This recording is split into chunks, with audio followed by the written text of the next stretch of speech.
Halo semua, selamat datang kembali di channel Fast Movie. Dimana pada video kali ini Fast Movie akan melanjutkan episode 7 hingga 9 series Breaking Bad season ketiga. Di episode sebelumnya, kita semua tahu jika Walter berhasil mengecoh Hank dengan membuat telepon palsu. Namun saat Hank mengetahui jika telepon itu adalah hoax, Hank tentu sangat tak terima. Dimana dalam hal ini Hank mengira jika yang menipunya ialah Jesse Pinkman. Di satu sisi, Gustavo telah memberikan restu kepada Salamanca Brother untuk membalaskan dendamnya dengan membunuh agen DEA, yakni agen Hank. Bagaimanakah keseruan dalam cerita tersebut? Untuk tahu jawabannya, kita langsung aja masuk ke alur ceritanya. Say my name, Heisenberg.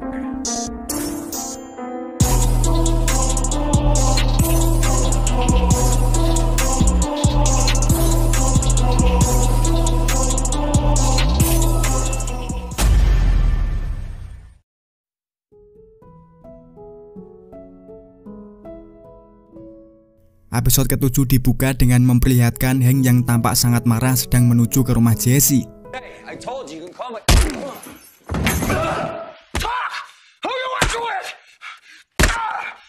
Setelah mendapatkan bogem mentah, Jesse kini mendapatkan luka lebam hampir separuh dari bagian wajahnya. Saul sebagai pengacaranya mengatakan bahwa hikmah dari pemukulan ini bisa menjadi semacam tiket bebas penjara bagi Jesse. Pasalnya DEA akan mendapatkan citra buruk dari masyarakat jika kabar pemukulan itu sampai tersebar di berbagai media. Tak berselang lama Walter kemudian datang untuk menjenguk Jesse. Di sana Walter mengatakan permintaan maafnya karena berkat idenya untuk membuat panggilan palsu berdampak fatal kepadanya. Meski begitu Walter tetap bersyukur karena berkat panggilan palsu itu kini mereka berdua masih menghirup udara bebas. Ternyata Jesse masih tak terima dengan perlakuan Hank. Ia berniat akan melakukan balas dendam jika kondisi fisiknya telah memungkinkan. Saul tentu memberinya nasihat supaya Jesse tak melakukannya, karena jika Jesse balik menyerang Hank, maka kartu bebas penjaranya bisa jadi tak berlaku, dan hal ini malah akan berdampak buruk bagi dirinya sendiri. Ternyata Jesse ini masih menyimpan dendam kepada Walter karena telah mendebaknya dan lebih memilih bekerja sama dengan pihak kartel, sehingga Jesse akan tetap membalaskan dendamnya dengan Hank. Dimana jika pada akhirnya Jesse harus tertangkap, maka Jesse akan memberikan apa yang dia inginkan. Dalam hal ini ialah Walter White alias Heisenberg. Walter tentu langsung berbicara kepada Saul supaya Saul terus membujuk Jesse agar ia tak melakukan tindakan ceroboh barusan. Karena Walter merasa yakin jika omongan Jesse tadi hanyalah gertakan semata. Sementara kali ini Hank tengah berhadapan dengan para atasannya untuk menjelaskan semua kronologi yang terjadi. Atasannya bilang jika Jesse Pinkman berusaha menuntut balik atas apa yang Hank lakukan kepadanya. Hank tentu kali ini berada di posisi yang sulit. Ia sadar bahwa tindakannya kemarin sangatlah berlebihan, dan bukan tidak mungkin akibat insiden kemarin karir Hank di kepolisian anti narkoba juga akan berakhir. Sehingga saat ia bertemu dengan Mary, Hank langsung memeluk dan melampiaskan kesedihannya. Itulah alasan kenapa kali ini Skyler mendatangi ke rumah Walter. Skyler mengetahui jika Walter memiliki hubungan dengan Jesse, sehingga Skyler memintanya untuk berbicara dengan Jesse supaya Jesse mencabut tuntutan yang ia lontarkan kepada Hank. Walter tentu mengklarifikasi bahwa hubungannya dengan Jesse tidaklah seakrab yang Skyler kira. Meski pernah bekerja sama, namun ia sama sekali tak pernah sepemikiran dengan Jesse. Skyler yang tak tahu apa maksud Walter barusan tentu terus memohon kepada Walter, karena jika tuntutan itu terjadi, maka Hank akan kehilangan segalanya.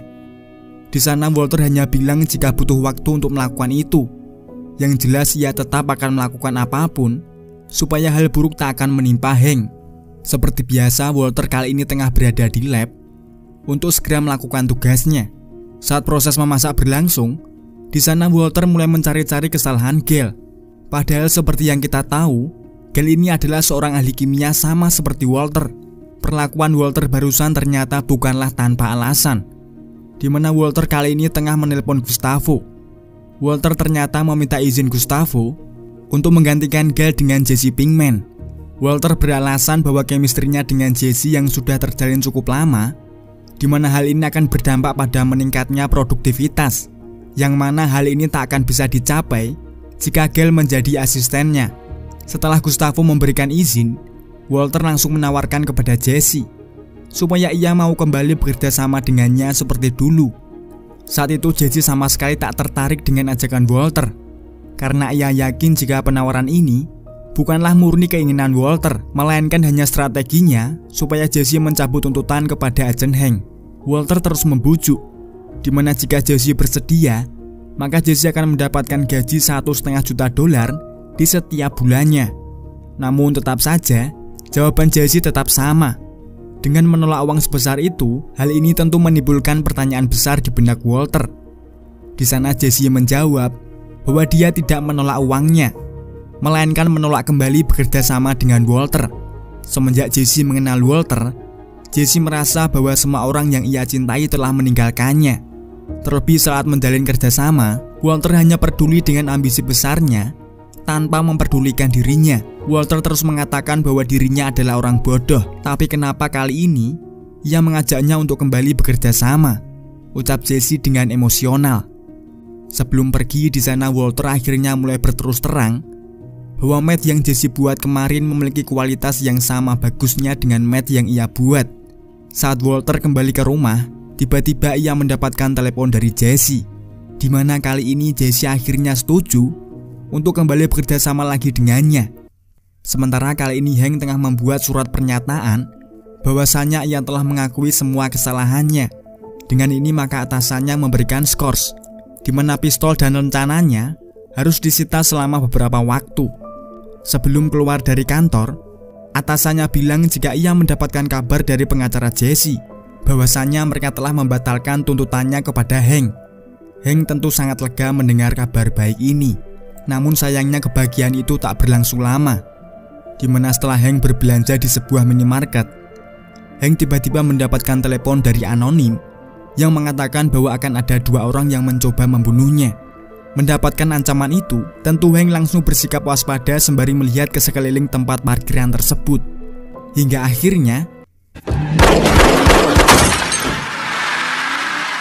meski satu musuh berhasil Hank lumpuhkan, namun satu musuh lagi kini mencoba menyerangnya dari arah berlawanan.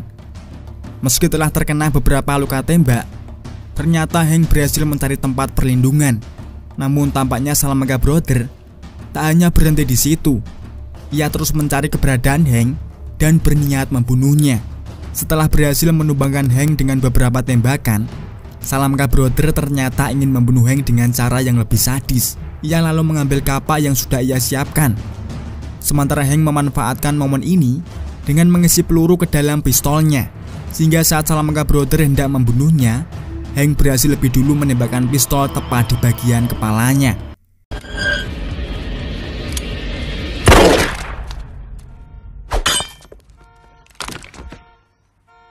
Sementara itu Jesse kini sudah diperbolehkan pulang ke rumah. Di saat ia menunggu jemputan, secara kebetulan Jesse melihat mobil ambulan, yang mana di sanalah Hank terbaring tak berdaya. Perasaan campur aduk menyelinap perasaan Jesse. Ia kaget dengan insiden mendadak itu, sekaligus ia juga merasa bahagia karena merasa dendamnya kepada Hank telah terbalaskan. Sepulangnya dari rumah sakit, Jesse langsung menuju ke tempat laboratorium, di mana di sana juga terdapat Gail dan juga Walter yang tengah melakukan perpisahan. Gail tak menyangka jika posisinya harus digantikan oleh orang begajulan seperti si Jesse ini. Sebelum memulai kerja, Walter terlebih dulu menjelaskan beberapa alat-alat baru yang mungkin saja Jesse baru pertama kali melihatnya. Belum selesai menjelaskan, Jesse menyela dengan mengatakan kalau tadi pagi ia melihat Hank dilarikan ke rumah sakit. Mendengar kabar mendadak ini, Walter tentu segera menuju ke rumah sakit, di mana di sana semua keluarganya sedang tertunduk lesu karena menunggu kabar terkini tentang Hank yang sedang dirawat secara intensif. Walter tentu langsung menanyakan kenapa Hank bisa sampai terluka separah ini. Atasan Hank menjelaskan jika Hank baru saja diserang oleh 2 orang yang diduga tergabung ke dalam organisasi kartel berbahaya, yakni Los Zetas. Dan alasan kenapa Hank bisa diserang, untuk sementara ini DEA belum bisa memastikan terkait apa motif 2 orang ini melakukan penyerangan. Karena posisi Walter kali ini harus menunggu Hank di rumah sakit, Jesse yang masih berada di lab lantas menelpon Walter supaya segera kemari. Namun saat itu Walter masih belum bisa meninggalkan rumah sakit, sehingga ia menunda pekerjaannya dan memanti-wanti agar supaya Jesse jangan melakukan apapun sebelum ia datang ke laboratorium. Karena suntuk menjaga di dalam ruangan, Walter tentu mencari angin segar. Namun saat di lobi ternyata ada banyak anggota DEA yang sedang menjaga keamanan. Di sana langkah Walter terhenti akibat ia disapa oleh Agen Gomez. Gomez mengatakan bahwa 2 orang yang melakukan penyerangan, 1 diantaranya tewas dan 1-nya lagi sedang dalam kondisi kritis. Walter yang penasaran siapa orang yang mencoba membunuh saudaranya, tentu meminta Gomez supaya mengantarkannya ke ruangan tersebut. Saat berada di depan ruangan, di mana kala itu Salamanca Brother yang masih sadar dan melihat wajah Walter, tiba-tiba raut mukanya mulai berubah dan ia berniat menyerang Walter meski kedua kakinya telah diamputasi. Beruntung satuan DEA langsung mengamankannya. Di tempat berbeda, di mana Jesse yang mulai suntuk menunggu Walter, mulai menghibur dirinya dengan bermain dengan alat-alat yang ada di dalam laboratorium. Aksi konyol ini mulai berhenti saat Jesse ditegur oleh anak buah Gustavo. Dengan tatapan tajam, pria itu mengatakan, "Mengapa belum ada yang dimasak sampai detik ini?" Mendapat teguran ini, Jesse tentu kembali menelpon Walter dan memintanya supaya secepat mungkin datang kemari. Mendapatkan kabar itu, Walter langsung mengkonfirmasi kepada Gustavo bahwa untuk minggu ini ia belum bisa memenuhi kuota sesuai kesepakatannya. Walter beralasan bahwa ada kendala teknis yang terjadi semenjak pergantian asisten. Namun sebagai gantinya, Walter akan membuat 400 pound di minggu berikutnya. Setelah telepon itu, ternyata di sore hari Gustavo menjenguk Hank di rumah sakit. Tentu Walter kebingungan, kenapa bisa Gustavo berada di tempat ini. Setelah berbincang dengan keluarga dan mengucapkan belasungkawa, Gustavo lantas bergegas pulang. Walter yang masih menyimpan rasa penasaran lantas membuntuti Gustavo dan menanyakan kenapa ia bisa tahu kondisi Hank dan bisa dengan santai ikut bergabung dengan satuan DEA, yang mana mereka-mereka ini sejatinya adalah musuhnya. Gustavo menjawab bahwa dia adalah salah satu sponsor terbesar yang membiayai aktivitas para satuan kepolisian anti narkoba. Hal ini dilakukan sebagai langkah strategis untuk berkamuflase di balik jubah satuan DEA. Di satu sisi Walter masih penasaran kenapa bisa Hank diserang oleh kartel. Walter yakin jika Gustavo tahu jawabannya. Di samping itu Walter juga khawatir jika suatu hari keluarganya juga akan mendapatkan serangan yang sama. Gustavo mulai mengatakan bahwa Walter tak perlu khawatir karena satu pembunuh yang masih kritis itu dipastikan akan segera tewas. Gustavo lantas meminta supaya Walter menjabat tangannya sambil mengucapkan terima kasih. Hal ini dilakukan supaya orang di sini tak curiga jika Walter dan Gustavo saling kenal satu sama lain. Dan benar saja, tak lama setelah perbincangan itu, Salamanca Brother tiba-tiba mengalami gagal jantung dan akhirnya meninggal dunia. Stopping compressions. Time 8:43. of death. Di malam harinya Gustavo ditelepon oleh Don Juan, yang kala itu rumah persembunyiannya telah dikepung oleh pihak federal. Don Juan menduga bahwa penggerebekan ini ada campur tangan Gustavo di belakangnya, mengingat Gustavo lah yang mengizinkan Salamanca Brother untuk menyerang DEA. Dan hal inilah yang menuntun semua satuan DEA mulai membabi buta menangkap para kartel. Tak berselang lama terlihat pihak federal mulai mendobrak masuk ke dalam rumah Don Juan.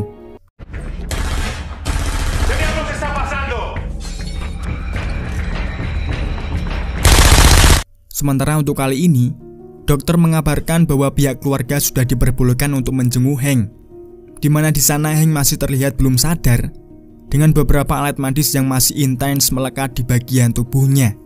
Setelah melihat keadaan Hank, barulah Walter kembali bekerja untuk memenuhi tanggungannya di minggu ini.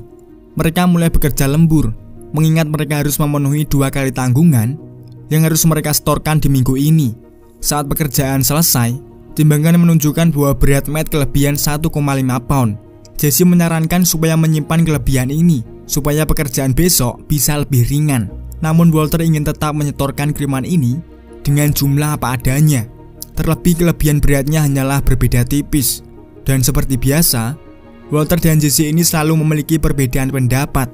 Jesse tak rela memberikan Matt secara cuma-cuma kepada Gustavo, sementara Walter rela-rela saja karena mereka telah menggaji kita dengan nominal yang sangat besar. Jesse mulai menghitung pendapatan bersih yang akan didapatkan Gustavo dengan Matt yang selalu kita buat, di mana menurut perhitungannya Gustavo akan mendapatkan sekitar $96 juta. Pendapatan itu terlampaui besar jika dibandingkan usahanya yang hanya mendapatkan gaji $3 juta saja. Walter tentu tak habis pikir, ini Jesse telah menjadi seorang milioner, tapi kenapa ia malah komplain dengan masalah sekecil ini? Selesai bekerja, Walter lalu menuju rumah sakit untuk menjenguk Hank, di mana di sana Hank sudah kembali sadar, namun ia masih belum bisa menggerakkan semua anggota tubuhnya. Agen Gomez juga mulai terlihat menjenguk. Untuk menghiburnya, Gomez memperlihatkan laporan bahwa untuk kali ini kristal meth biru kembali muncul ke permukaan, di mana hal ini telah menyebar dengan cepat di kota-kota besar. Ternyata laporan ini sesuai dengan prediksi Hank yang sudah berulang kali ia ucapkan. Namun semua orang tak menghiraukannya. Walter yang berada di sana tentu menyimak informasi itu untuk kepentingannya sendiri. Hingga akhirnya Walter mendengar kesaksian Hank sebelum ia terlibat baku tembak dengan kartel. Jadi sebelumnya Hank mendapatkan telepon dari anonim yang mengabarkan akan ada 2 orang yang mencoba membunuhnya. Di sana Walter mulai berpikir, siapa sebenarnya orang yang telah memperingatkan Hank sebelum kejadian baku tembak tersebut. Walter yang masih menyimpan penasaran, ia meyakini bahwa ada 1 orang yang tahu pasti tentang kejadian yang sebenarnya. Untuk itulah Walter melakukan pertemuan dengan Gustavo. Walter merasa ada beberapa masalah yang bisa menimbulkan salah pengertian antara kita berdua. Untuk itu ia ingin kita saling terbuka demi kerjasama tim yang solid. Walter membuka dengan pernyataan tentang insiden penembakan yang dialami oleh iparnya. Sesaat sebelum penyerangan itu, ada orang yang memperingatkan Hank, di mana Walter merasa bahwa orang tersebut mencoba melindunginya. Walter yakin jika 2 pembunuh itu sebelumnya telah menargetkan dirinya, tapi entah bagaimana mereka dialihkan untuk membunuh saudara iparnya. Dengan kondisi ini, Walter menyimpulkan bahwa orang ini sengaja memperingatkan Hank karena ia ingin terjadi gesekan antara petugas DEA dengan para kartel, yang mana imbas dari baku tembak itu membuat pemerintah AS bersama Meksiko mulai menggerebek kartel di wilayah Meksiko dan menghentikan suplai metafetamin. Dengan terhentinya suplai tersebut, maka kini hanya akan ada 1 orang yang akan menguasai pasar, di mana orang itu tak lain menurut Walter ialah Gustavo sendiri. Walter sama sekali tak mempermasalahkan hal itu. Ia hanya meminta apapun yang Gustavo rencanakan. Walter ingin keselamatan bagi keluarganya. Gustavo pun mengabulkan permintaan itu, dan ia juga tak merespon statement Walter dari awal, di mana hal ini menggambarkan bahwa semua yang Walter ucapkan tadi adalah nyata adanya. Sementara Jesse sendiri kini mulai mengumpulkan semua teman-temannya, di mana Jesse kembali mengajak mereka untuk kembali berbisnis. Jesse akan mengutil setiap kelebihan meth yang ia buat dengan Walter, yang kemudian meth itu akan dijual secara eceran oleh Pete dan juga Combo. Di pagi harinya saat proses penimbangan, Jesse berbohong jika berat 1 kotak ini adalah 201 pound. Padahal di timbangan menunjukkan angka 202. Jesse pun mengambil selisih 1 pound dari barang itu yang kemudian akan ia jual kembali di jalanan. Target market mereka adalah orang-orang yang tergabung ke dalam komunitas rehabilitasi. Cara promosi mereka pun bisa dibilang cukup unik. Badger memanfaatkan ruang curhat ini dengan mengaku sebagai seorang pecandu kristal meth biru. Ia menjelaskan sensasi saat mengkonsumsinya yang menurutnya kristal meth ini memiliki efek yang sangat luar biasa. Mendengar pengakuan ini tentu memancing nafsu orang-orang ini yang memang tengah berjuang untuk berhenti dari obat-obatan terlarang, di mana memang inilah strategi yang Jesse rencanakan. Di saat yang sama, kali ini Mary tengah mengalami masalah finansial untuk melakukan terapi kelumpuhan yang dialami oleh Hank. Sebagai kakak, Skyler akan membantu membayar semua biaya perawatan. Mary tentu menanyakan dari mana ia bisa membayar biaya perawatan, yang mana biaya itu sampai puluhan ribu dolar. Skyler berbohong kepadanya. Ia mengatakan bahwa Walter masih menyimpan uang dari hasil jackpot bermain judi. Supaya lebih meyakinkan, Skyler mulai menghubung-hubungkan semua masalah keluarganya, dimana seperti yang kita tahu bahwa Skyler dan Walter sempat akan bercerai. Skyler mengungkapkan bahwa alasan perceraian itu adalah karena saat itu Walter kecanduan bermain judi. Di sana Walter hanya bisa diam 1000 bahasa dengan semua karangan yang dibuat-buat oleh Skyler, karena memang karangan ini sama sekali tak direncanakan. Untungnya saat itu Mary percaya dan menerima sumbangan dana yang akan digunakan untuk proses penyembuhan suaminya. Setelah Mary keluar, di sana Walter menanyakan, "Bagaimana bisa muncul ide seperti itu? Maksudku di mana kau belajar berbohong?" Skylar menjawab, "Karena aku belajar dari ahlinya." Dan episode 9 bersambung.